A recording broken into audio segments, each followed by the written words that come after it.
होली से पहले किन किन बातों का ध्यान रखना चाहिए?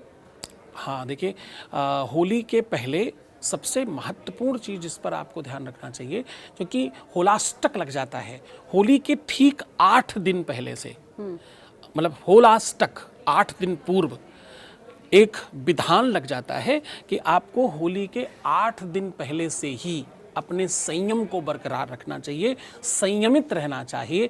जितना आप संयमित रहते हैं, हिंसा, असत्य, मद, मोह, काम, क्रोध इत्यादि का आप त्याग करें, क्योंकि ये 8 दिन आपके सर्वश्रेष्ठता के लिए हैं, आपके आत्मनिरीक्षण के लिए हैं, अपनों के साथ बैठकर नए प्लानिंग के लिए हैं।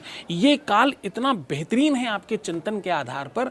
इस काल का अगर आपने सही सदुपयोग किया, क्योंकि इसके ठीक बाद नया साल शुरू हो रहा है, तो आपके पूर्वज जो थे, जो पुराने लोग थे, जो आदिकाल में ऋषि परंपरा के लोग थे, वो इन 8 दिनों में पूरी की पूरी प्लानिंग कर लेते थे पूरे के पूरे वर्ष की। क्योंकि वर्ष जा रहा है, ये ऑडिट की व्यवस्था है, ये पूरी के पूरे अरेंजमेंट्स का टाइम है, तो ये 8 दिन आपके अपनों के लिए होते हैं। अगर आपके रिश्ते खराब हो रहे हैं, अगर आपके संबंध बहुत अच्छे नहीं हैं, अगर आपके रिलेशंस बहुत बेटर नहीं है, अगर आपके जीवन में बहुत बड़ा उतार चढ़ाव है, आप स्वयं अपने नेचर में नहीं रह पा रहे हैं, आपका खुद का बहुत मन मस्तिष्क ऊपर नीचे होता है, आपका समय अच्छा नहीं चल रहा है, तो ये 8 दिन आपकी साधना पद्धति के हैं, 8 दिन आपके रिश्तों को संभालने के हैं, 8 दिन अपनों के साथ संवाद के हैं, 8 दिन रिश्ते और रिलेशंस बनाने के दिन हैं। ये 8 दिन आप ऐसे मान के चलो कि अष्टांग योग है। अच्छा। हाँ, यौगिक परंपरा में इसको अष्टांग योग बोलते हैं। तो इसका फिर शुभ फल भी मिलता है? बहुत शुभ फल मिलता है। पूरे वर्ष भर आप इसका लाभ लेते हैं, पूरा वर्ष आप प्रतीक्षा करते हैं। उसके बाद जाकर के अष्टमी को ही आप देखिए भगवान कृष्ण का जन्म होता है, अष्टमी को ही हम लोग दुर्गा अष्टमी मनाते हैं। तो ये 8 नंबर ऐसे नहीं है, ये अपने आप में शक्ति का नंबर है। तो ये 8 दिन, होलाष्टक के 8 दिन आप कोई और काम नहीं करते, आप सिर्फ पुनरावृत्ति पर ध्यान देते हैं। हमने क्या गलत किया, आत्मनिरीक्षण का टाइम है, हमने क्या गलत किया और हमें क्या अच्छा करना चाहिए, उस पर पूरा ध्यान रखना चाहिए। अच्छा, तो उस समय कोई मंत्र भी होता है जिसको हम जिसका जाप कर सकते हैं? हाँ, इसमें आप सबसे पहले तो आप अपने इष्ट को, जो भी जिसको भी आप मानते हो, भगवान कृष्ण को मानते हो, भगवान राम को मानते हो, भगवान हनुमान को मानते हो, शंकर को मानते हो, दुर्गा को मानते हो, आप जिनको मानते हो उनका मंत्र, आप गुरु मंत्र ले चुके हो तो गुरु मंत्र का जाप। अगर आप कुछ भी नहीं जानते, आप कुछ भी नहीं समझते, अगर आप भगवान कृष्ण को मानते हो तो हरे कृष्णा कृष्णा कृष्णा हरे हरे, हरे राम राम राम हरे हरे आप जप सकते हो।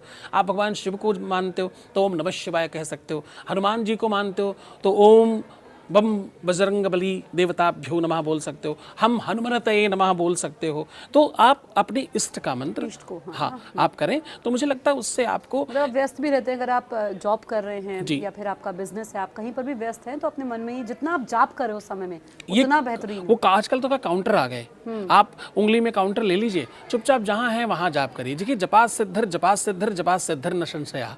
आप जब भगवान का नाम बार बार लेते हैं तो आप एक एनर्जी को जनरेट करते हैं और वो एनर्जी आपके लिए काम करती है। कोई तो एनर्जी है जो सारी की सारी व्यवस्थाओं को कर रही है। अपने समय पे सूर्य आता है, अपने समय पे चंद्रमा आता है, अपने समय पे ऋतुएं आती हैं, अपने समय पे सारी सारी चीज़ें आती हैं। तो आप उस औष्मिक किरणों को, वो अंतरंगता को आप आवाहित करते हो और आप उससे कनेक्ट हो जाते हो। ठीक है। अच्छा, हम देखते हैं होली पर हुड़दंग भी काफ़ी देखने को मिलता है, लोगों के तौर तरीकों में बदलाव आया है, होली मनाने के तरीके में भी बदलाव आया है। ये मुझे लगता है स्पीत जी क्या है कि ये पूरा का पूरा कुप्रचार है। आपके त्योहारों को, आपके अपने निजी स्वभाव को पूरी तरह से परिवर्तित कर दिया गया है। आप देखो, ये सनातन को समाप्त करने के साधन हैं सारे के सारे।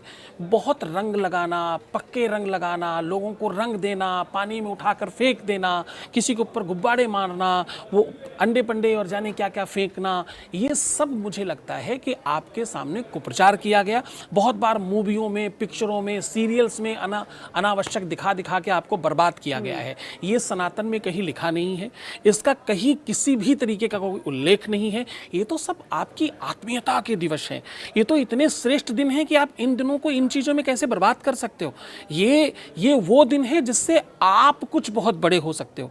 आप जरा सोच कर देखिए कि 2 हाथ पैर का आदमी, सबके 2 हाथ हैं, आपके 2 हाथ 2 पैर हैं, हमारे भी 2 हाथ 2 पैर हैं।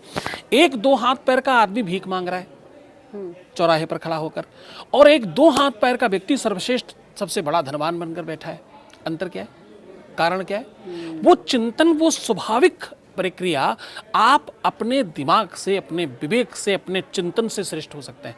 और सनातन में बार बार साल के 365 दिनों में 77 दिन ऐसे दिए सनातनियों को, जिन दिनों में आप चिंतन कर सकते हैं, अपने आप को पुनः रीस्टार्ट कर सकते हैं, तो फिर से आप श्रेष्ठ। शुभ समय होता है ये चिंतन सबसे का। पहला दिन है वर्ष का। मतलब इसके बाद तो क्या नया वर्ष शुरू हो जाता है। आप चैत्र के पहले दिन से शुरू हो जाते हैं। जो चैत्र अब इसके बाद शुरू हो रहा है, तो अब ये वर्ष तो खत्म हो रहा है। इस वर्ष के खत्म होते होते हमारे परंपराएं देखिए, आदि अंतेन नेतान शहितो बोलते हैं वेद में। वेद में कहते हैं अंत भला तो सब भला। यानी आपने पूरे वर्ष जो भी कुछ किया, पूरे वर्ष अच्छे बुरे रिश्ते हो सकते हैं, एक साथ होंगे तो थोड़ी तू में भी हो सकता, कभी हुई हो, लेकिन इसके बाद जब आप समाप्त कर रहे हैं, समाप्त करते समय आप कहते हो कोई गलती हुई हो तो मुझे क्षमा करना, और आप गले लगा लेते हो, आप अपना समझ करके एक साथ बैठकर कुछ बढ़िया पकवान खाते हो। तो हमारी परंपराओं में हमें एक रहने की जो सीख है, हम हर त्योहार में क्या करते हैं, एकता को समेट कर रख देते हैं सामने कि हम सब एक हैं, संघे शक्ति कल जुगे। हम एक रहेंगे, हम सुरक्षित रहेंगे कब? जब हम एक होंगे। हमारा परिवार, हमारे अपने लोग, हमारे चाहने वाले लोग, हमको प्रेम करने वाले लोग जब एक होंगे ना, तो ही आनंद है जीवन का।